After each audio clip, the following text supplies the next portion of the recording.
Good evening, everyone, and welcome to the meeting for the Planning Advisory Committee for July 16th, 2024. My name is Matthew DeLuz, and I am the Vice Chair of PAC. I'll start the meeting by giving a brief overview of what the Planning Advisory Committee's mandate is, as well as a breakdown of how the meeting will progress. The Planning Advisory Committee consists of 9 citizens of St. John who have been appointed by the city's nominating committee. Our role is to provide advice to Common Council on applications to amend the municipal development plan, the zoning bylaw or Section 59 conditions, subdivision proposals, public rights-of-way, easements or dedications for land for public purposes, and to make decisions with respect to proposals for conditional uses, significant variances, establishment of similar, compatible, and temporary uses. Our views and opinions are independent. Tonight's meeting will progress as follows. Shortly, the committee will vote to adopt the agenda for this evening's meeting.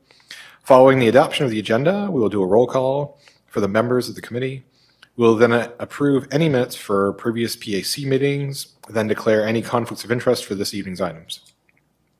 We will then go through this evening's applications and follow that agenda until it is complete. For each item, city staff will provide an overview presentation. Following this, the applicant will be asked to address the committee. Once the applicant has finished their presentation, the committee may ask follow-up questions. We will then open the public hearing, where any members of the public are welcome to address the committee. Each speaker has 10 minutes, and we ask to please avoid repetition of concerns or viewpoints. If you have a large group, we encourage the delegation of a single representative speaker. Once it's your turn to speak, you will be called up to the pedestal. The committee may have questions for you following your address. Please note, the committee has read any letters or comments submitted in advance of this meeting. The committee may ask the applicant to return to respond to any comments that arise during the public hearing. After this, the public hearing section is closed and no further comments may be made by the public or the applicant. At this point, there may only be questions of clarification to city staff by the committee. Please remember that this is a safe space and that we ask for everyone to conduct themselves in a respectful manner. Should anyone interrupting the proceedings, they will receive one warning to refrain from disruption. Should disruptions continue, they will be asked to leave the meeting. This includes any clapping or disruptive noise that may be disruptive to the proceedings of the committee. Members of the public, you are welcome to remain in the chambers to listen to the debate and decision of the committee. However, when your item is concluded, you may leave. Should you have any follow-up questions, please contact city staff. Now we'll move to the agenda part of our meeting. Roll call. I will briefly introduce all members of the PAC as well as all city staff present in tonight's meeting, and note all non-present members. Myself, Matthew DeLuz, the vice chair, Ann McShane, second vice chair, Councillor Gary Sullivan, Councillor Jerry Lowe, Phil Como, Peter Pappas, and Terry Hutchinson. Absent tonight is Brad Mitchell, the chair, and Alshaima Eldemiri. From the city staff, we have Jennifer Kirchner, Mark Reed, Thomas Llewellyn, and Eva Matson. We will now vote on the agenda for tonight's meeting. Are there any comments or requests for changes to the agenda? Committee members, I need a motion to adopt the agenda. Motion by Councillor Sullivan. Do we have a second? Seconded by Mr. Como. All in favor? Vote is unanimous. There is no minutes to vote on from previous meetings on the agenda. I will ask any members if you have any conflicts of interest, you could please declare them now. We have none.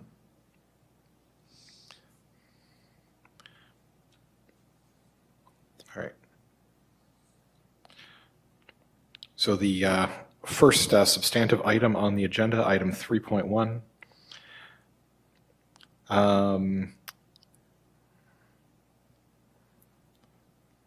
Yes, the applicant is Janice Seeley. The landowner is Janice Seeley. The location is 3277 Westfield Road.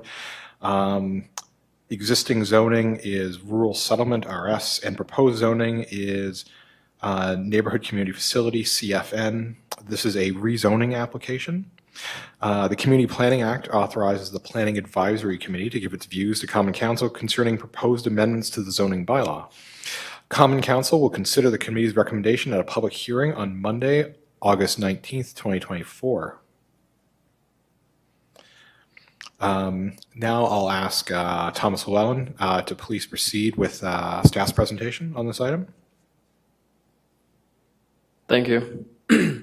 As previously mentioned, the applicant is requesting to rezone an existing supportive facility at 3277 Westfield Road from rural settlement to neighborhood community facility. The total number of the beds in the facility has risen to 10, and it is necessary to rezone the site to an appropriate community zone due to the scale of the supportive facility. 3277 Westfield Road is located in the Martin Nunn neighborhood near the border with Grand Bay, Westfield. The supportive facility has been in operation for 2 decades and is licensed by the province and meets all safety standards required of a supportive facility. While most of the parking on site will be for staff and visitors, the availability of nearby transit allows employees and visitors more options in getting to the subject site. The neighborhood is rural in nature and is overwhelmingly comprised of single-family homes with instances of commercial activity along Westfield Road. The subject site is designated rural settlement area in the municipal plan. Several historic rural communities, such as the Martin Nunn neighborhood and the subject site, are designated rural settlement area. These communities historically contained small-scale rural residential, as well as commercial and community uses which supported these neighborhoods. As a result, the rural settlement area designation allows for small-scale commercial and community uses, such as the supportive facility in question. The subject site is currently zoned rural settlement. The rural settlement zone accommodates unserviced residential development in the form of 1- and 2-unit dwellings, as well as supportive housing and minor supportive facilities. And while the zone does permit the use of a supportive facility, the use is limited to a smaller scale licensed facilities with a maximum of 9 residents, whereas the existing supportive facility in question has 10. And would be classified as a major supportive facility, which is not permitted within the rural settlement zone. To align the existing use with the appropriate zoning, it is necessary to rezone the property to neighborhood community facility. Letters were sent to landowners within 100 meters of the subject property on July 2nd. As with presentation, no letters were received, and public notice was posted on July 11th. Staff recommend rezoning the property from rural settlement to neighborhood community facility. Thank you.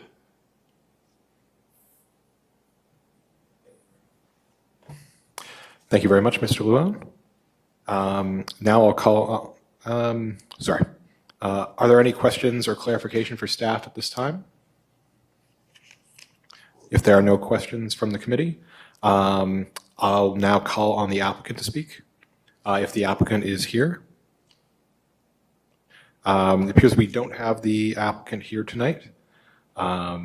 So we will skip this section and move to the public hearing on this item. Do we have any member of the public here that wishes to speak on this matter? Going once. Second call. Final call. All right. So that is the final call for speakers. I will now close the public hearing portion for this item. Committee members, I will ask, do we have any further questions for staff? Mr. Como? No, I was just going to move staff recommendation. Thank you. Moved by Mr. Como, seconded by Mr. Hutchinson. Can we...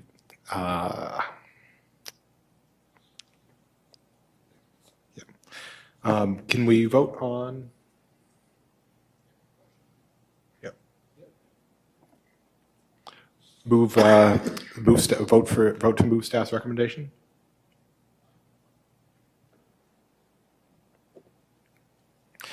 Thank you. The vote is unanimous.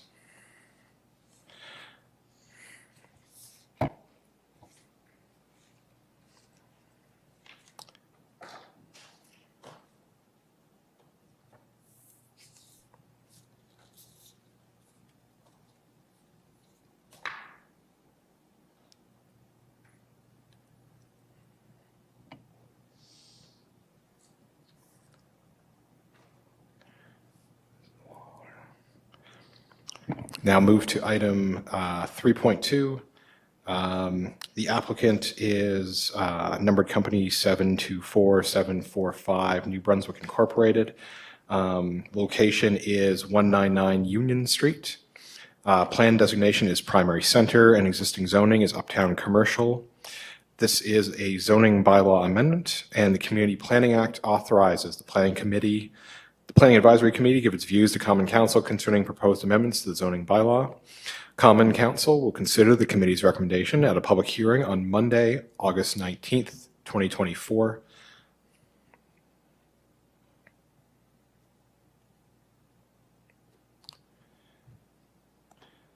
And I'll now ask Ms. Eva Matson to please proceed with staff's presentation. Thank you. So it said this is a text amendment to Schedule I, the active ground floor use for 199 Union. So in the zoning bylaw, we have Schedule I, which dictates which areas of the Central Peninsula will have ground floor commercial. Areas in red are required to have ground floor commercial for at least 75% of the ground floor area. Areas in yellow are only encouraged to have that ground floor commercial use. The applicant would like to see his property removed from the red required designation and redesignated into the encouraged designation. This would allow for the applicant to create ground floor residential at the property at 199 Union. This would just be on the western portion of the site, which has been vacant for a few years. And the owner would like the option of adding a residential component. The eastern half of the building will remain commercial as it is a long-term tenant. Subject site is located in the Waterloo Village area on the north side of the Union Street, just across from Freshville. It's at the edge of that required ground floor commercial area, and the area is characterized by mixed-use commercial and some high-density residential. The site does benefit from its location, which is walkable to many community and government services, medical care, retail, and recreation options, and it is close to many transit hubs. In the image above, you can see the subject site. The two new units would be on that left half of the building with access actually from the left of the building. And this would allow for the front of the building to maintain that like commercial storefront design, which helps retain the streetscape pattern. There is an easement on that left side, so they are allowed to exit and have egress onto the next site. This is Union Street looking east. As said, that eastern portion, the right half of the building, would remain as commercial. You can kind of also see at the edge of the building there is an access to some on-site parking. Here's Union Street looking west, just to show some of the context. And the subject site is located within the primary center of the municipal plan. This area is noted for mixed-use development, incorporating higher density residential uses. Policy LU 17 also encourages the active promotion of the uptown as an ideal place to live for families, older adults, students, and young professionals. And this proposed development would allow extra dwelling units that would benefit those looking for residential spaces uptown. The applicant has indicated their intent to explore provincial affordable housing programs for these new units. This site also does fall under the Central Peninsula Secondary Plan in regards to the Waterloo Village area, but the proposal does represent an opportunity to support additional density while retaining the community character, as that proposed development utilizes an existing building and would retain that storefront. So the zoning is uptown commercial. This is a flexible zone which allows for a variety of commercial and residential uses, and using the ground floor as residential would still conform to the zoning standards. It is also located in the uptown parking exemption area, which allows for residential units without any on-site parking. Despite this, the building does have on-site parking behind the building. Letters were sent to all landowners within 100 meters, and public notice will be posted on or before July 29th. No letters were received as of now. So staff are recommending changing the location 199 Union to the active ground floor use, from active ground floor use required to active ground floor use encouraged. Thank you.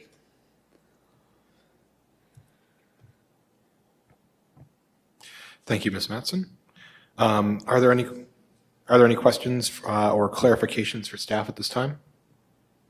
Ms. McShane? Thanks, Mr. Chair.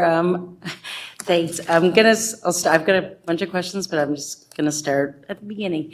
So this area was denoted to require as opposed to encourage mixed-use developments along that and ground floor active uses.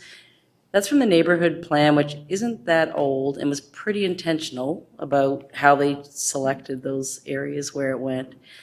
It's a primary center. It's in the business improvement area specifically. My fears are about precedent. And we've had this happen before, where a building on Prince William came to us. And when it came to us, they said, it wasn't renting, and they couldn't rent it for commercial. And we knew those were some of the busiest and most active blocks, like within the uptown. So it was refused, like it didn't happen. And now it's got a commercial use in it now. And Prince William's probably the most viable street in the uptown right now in terms of retail uses that are happening. Union Street is poised to be, like, those are mostly filled now, and it's already started to enjoy some of that investment. And as much as that can look like dereliction on that end, and I appreciate that when I see those pictures and I walk down that street because I'm uptown, there have been, like, Freshfill is across from it. That's a new investment. Union House went up there, Metode Gallery, First City School of Dance, Haven Music Hall, which is right beside it. I guess first off, I'm loath to kind of remove some of that progress that has been made by cutting it off at the knees and reverting it to residential, recognizing we're in a housing crisis and would love to turn everything into a house also. But there's a reason that was kind of denoted to be used for mixed use, and it thought to be successful for that street to be successful for that. And I'm worried about precedent. There's a building right beside it that has 2 boarded up things on it. And if there isn't some very specific reason, this could also apply to one down if they have a bad month and somebody doesn't rent something because somebody moves out. And then we're compromising a whole business district that is very intentionally made and is now it was finally starting to be successful. So first question is, after all that long preamble, and I apologize, how is this different? How does this not set precedent? How does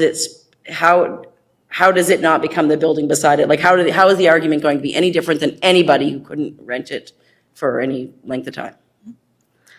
Through the vice chair to you, I can't speak to when the plan was created and what the vision was.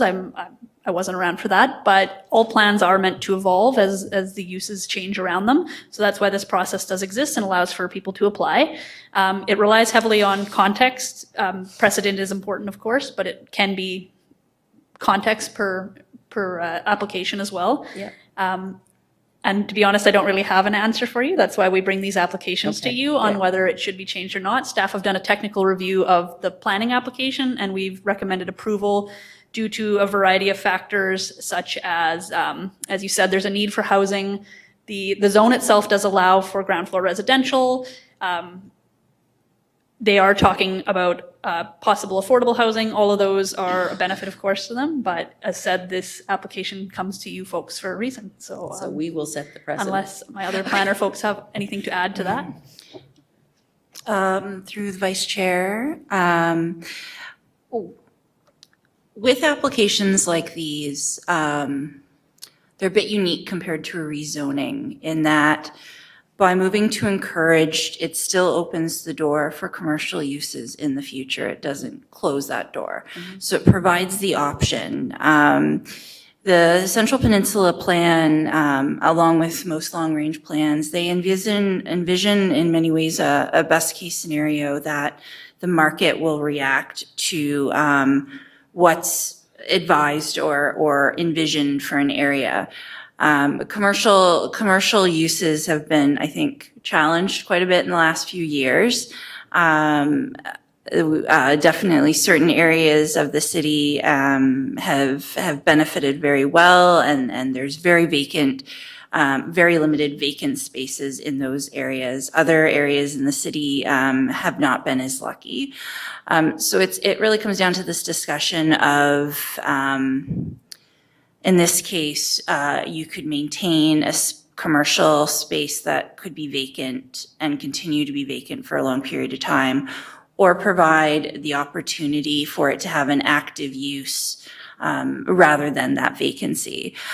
So there's a variety of things that can be looked at from that. Is there a better benefit to have more people living in the area and more eyes on the street? So it really comes down to some of these nuances on kind of how these streets end up occupied and whether the path forward laid out in the plan is evolving in the way was envisioned, if it hasn't been enough time, or if the markets have shifted in a way that maybe this could continue to be a gap in the streetscape for a longer period of time. It doesn't necessarily set precedents, but I would imagine undoubtedly other sites that maybe have struggled to be able to secure tenants for a long period of time are looking for ways to maximize the use of those buildings and not having vacant spaces, which would be, at risk of, vandalism or other types of mischief that could occur. So I think on other streets in the Central Peninsula where there's really high level of foot traffic, there's a very vibrant, robust commercial corridor, we're likely would see limited applications for this type of thing because the value of those spaces as commercial would probably be higher. But in spaces like this, in particular, the section of Union, we may see these types of requests where we do have longstanding vacancies.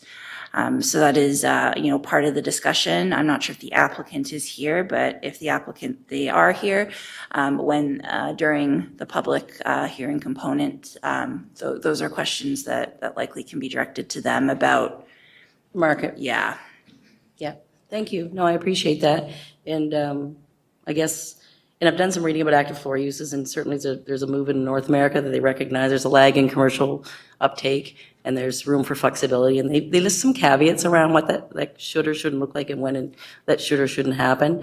I will say, when the neighborhood plan was created and I sat on it, I didn't come up with this myself, trust me, that wasn't even me. But I know kind of the intention around it at the time when they were doing it. And when they looked at the space, it was like shooting the puck where they wanted to go. So it wasn't like, isn't like, this is where it was super successful and and now things have changed. Like, it's probably moved in a trajectory that they would have expected and towards what they were hoping. Is it where it needs to be? No, there's tons of work to be done up there. Having said that, also in some of the other streets of uptown, having a business uptown for the last 23 years, there's streets that they would have used this argument on in a minute 10 years ago and had been able to win it with the exact same argument. That would be a shame if we, 10 years on, looking back. So we can look at a Prince William and say, oh, it's so successful and it's so wonderful. But there have been times like Germain Street, when I opened, there was like every other space on it was empty. And that certainly isn't the case now. So, and once you lose those spaces, I also appreciate that it's somewhat flexible in nature because it's retaining the commercial storefront. I will ask some questions to the applicant, but thank you guys for giving me some backup info. I appreciate it. Thank you very much, Ms. McShane. We have a question from Councillor Lowe. Yeah, I agree with everything Ann's saying, but I do think the change is a good idea. Like, if these gentlemen here bought this building and they're trying to make it pay for itself, instead of letting half of downstairs stay vacant, which no doubt would happen on Union Street, they got an opportunity to build 2 apartments, 500 or 600 square feet. My question is, would they have to come back again to turn the dance bar into residential too? Or does this give the right of the whole east and west on the bottom floor? Through the vice chair to you, it would designate the whole PID or address as the required, or as the encouraged instead of the required. So it does provide flexibility in the future if their long-term tenant does leave as well, but do keep in mind that any change to residential will also require building permits, and it might not be viable to fit more of it depending on the topography of the site as well. So what you're telling me is that they can convert the western end to 2 apartments, and they can, as soon as they've done that, if the bar, it's not a bar, I'm sorry, I don't know the names of it. Yeah, correct. If the cafe decides to leave or does leave or something, they can turn that into 2 unit or whatever the square footage. They can do that with this here. Yes, it would apply to the whole pit. Okay, thank you. Thank you, Councilor Lowe, and thank you, Ms. Matson. Do we have any other questions for city staff at this time? Okay, thank you, Ms. Matson. Now, I believe the applicant is here. I'd like to call on the applicant to speak. If you'd like, you can approach the podium. You'll have 10 minutes if you want to provide a presentation or speak on this matter. If you could, please state your name for the record and let us know if you're in favor of staff's recommendation. Yeah, my name's Ben Thompson. I'm a director with 724-745 MB Inc. Partners also here, Russell Carson. I mean, it's pretty straightforward what we're asking to do. In this situation, as Jerry stated, we bought this building back in 2021. We've made some extreme substantial renovations to the building, doing our best to bring up the area. We do feel there's growth there that certainly can be done. That being said, that space has been sitting vacant before we bought it. It is still sitting vacant. It's listed on MLS. It's on Kijiji. It's been listed everywhere since we bought it. And we have had maybe one serious inquiry at that time. Almost had a tenant at very rock bottom prices. Basically would give this away if a commercial tenant wanted to have it. And I'll go on record stating we would prefer commercial there. We really would. That being said, we don't want a vacant empty space sitting there. It's an eyesore. People in the building feel uncomfortable about it. And to his point, we are businessmen, and this is a building, and we put a lot of money into this space and this property, and we would like to see a bit more money come out of it and make use of some space that we have. Go ahead with any questions. And just to confirm for the record, you are in favor of staff's recommendation? We are in favor, yeah. All right, thank you very much. Are there any questions for the applicant from the committee at this time? Yes, I believe we have a couple questions from Ms. McShane. Thanks, Mr. Chair. I know you're going to be sick of hearing from me. I apologize in advance. For me, it's just if we're going to be setting precedent, we should at least have a discussion about it. Yep. So the first question, I have two kinds of lines of question. One's around precedent, and the other one I want to ask you about is kind of about land use and conflicts. So a few years back, I think it was on Canterbury, there was like a bar was downstairs, and there was some residential, and there was a giant conflict. And yes, you already have Haven Music Hall downstairs, and there's already residential above.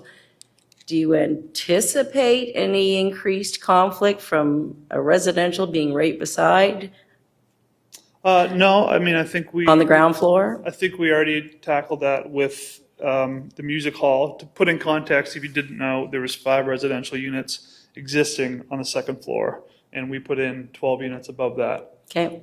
So when there was a music hall, obviously that was something we had to take into consideration, and they had to take steps to soundproof, that section of it. The music was a concern, but also having a cafe there is great for the tenants upstairs. They go down, have a coffee, have a beer, whatever. We thought it was a perfect mix, other than a little bit of music, and there was a curfew on it too. So, we try to make it work. Perfect. They did a great job with it as well. Okay, now, here's my weird hypothetical. Let's pretend it doesn't work and there's a bad conflict. Which are you getting rid of, the commercial or the residential? In terms of we put, residential on the ground floor, Yeah. and there was a conflict with the music. Let's just say your tenants were miserable with each other. They did not get along because of whatever conflicts exist with a bar beside a residential. Are you more prone to want to then convert the whole thing to residential? Because this would enable that. And I guess I'm looking for protections in place for existing commercial that exists. Sure. Hey guys, Yeah. I'm Russell Carson. I'm also a partner. Yeah, hi in Russell, this thanks. company. Yeah. Just to speak to that, so we haven't had any issues with the second floor tenants currently. The central corridor, if we were to show the floor plan of the proposed units, there would be largely buffer space I'm probably 70%, not 70%. There it is there. Yeah, so you can see the stairwell just at the center of that picture on the right-hand side on the entrance. So that would form a buffer between the apartments and the music bar. And then you would have that room in the back, which would share the same wall. Again, that is all soundproofed. Excellent, yeah. So I mean, it would be strange to have that. Yeah, no, I'm not anticipating, and I actually think, I think a lot of that business that's set up there, I guess my concern was with precedent. This enables the entire PID, Yes. right? Yeah, So for sure. I don't want to see it encourage the movement of commercial to be moved on. Yes. I would just say, like, we're set up for the music bar. Okay. Even if those tenants did leave, which they aren't planning to, Right. we're very happy with them. Like, our first option would always be commercial, because that's what it's set up for. But that's what I And- want, I want to hear yeah, that, yes. Yeah, and thank generally you. speaking, I Yeah. think it would command a better square foot dollar. But, you know, would it, again, if we can't fill the space, I think it's very important to fill the space. Okay, and that's my second line of Yeah. questioning. Yeah. So you've got it listed on MLS. Have you made any updates to that space for renting it out for commercial use? Or Sorry, say it again. have you made updates to that space for renting it out for commercial use? We made certain upgrades where we needed to. With any commercial space that's vacant, it's generally better to keep it as a blank canvas, as you will, because you never know what tenant's going to want to go in there, and it's much harder to tear stuff down than it is put stuff up. Is it in a position where it's like staged to be sold? I mean, it's a Or blank rented? space, and we've encouraged. Okay, you it's know, not super rough and needs a ton of work and on-site and completely unappealing to somebody who's looking to rent? It would need a fair amount of work, to But- be clear, but we would say that all electrical has been upgraded. No judgment, I'm no Yeah. repairman, yeah. There's new lights in there. The fire alarm is in there. Like, a lot of work was done with the major renovation in order to have tenants come I into the think building. what we point to with potential tenants, not that we've had a lot, is, you know, look upstairs, like, look what we've done up there. We're happy to help you down here. You know, whatever you want to make it work, we do it, but, no luck. Okay, thanks, no, I think that's it for now, thanks, I appreciate it. Thank you, Ms. McShane. I believe we have another question from Councillor Lowe. You know, it's not a question. Well, it is in a way. You got 12 units now? This will give you 14? No, we have 19 units total. You got 9 with these Yeah, two so down we here? have- As existing, we have 2 commercial ground floors. You know, I mean, this is in my ward, so I mean, Yeah. we should do everything we can to make you successful, because I'm telling you, you took a building that was not very good before. I remember it very well. And if you're turned into residential, give people an opportunity for lower rent housing, and if you get affordable housing, I mean, to be congratulated for trying it, and I wish you luck, and I hope you make it, right? Like, I mean, because it's a tough area and a tough job to do what you're doing. No, I appreciate the support. Yeah, I mean, I get what you say about precedent. I would say it's a lot different than Prince William. And as we said, I think we prefer commercial, at least just down the road. If it does build up around it, we can always switch back. As Russell said, commercial generates a higher dollar per square foot, so. Thank you very much, Councillor Lowe. Mr. Como? How long was it vacant? Sorry, I missed that. It Well, was- we've owned it since 2021, and it's been vacant since then. Okay. And if I'm not mistaken, it was vacant for at least 2 to 3 years before that. Yeah. Yeah, it was a bicycle shop and a scout shop before that. Do you remember when the scout shop was open? Yeah. No. No. Yeah, like, it's arguably over a decade. Yeah. Yeah, I think we all want to see commercial up there, but Yeah. I don't want to see boarded either, so, you Yeah. know, I think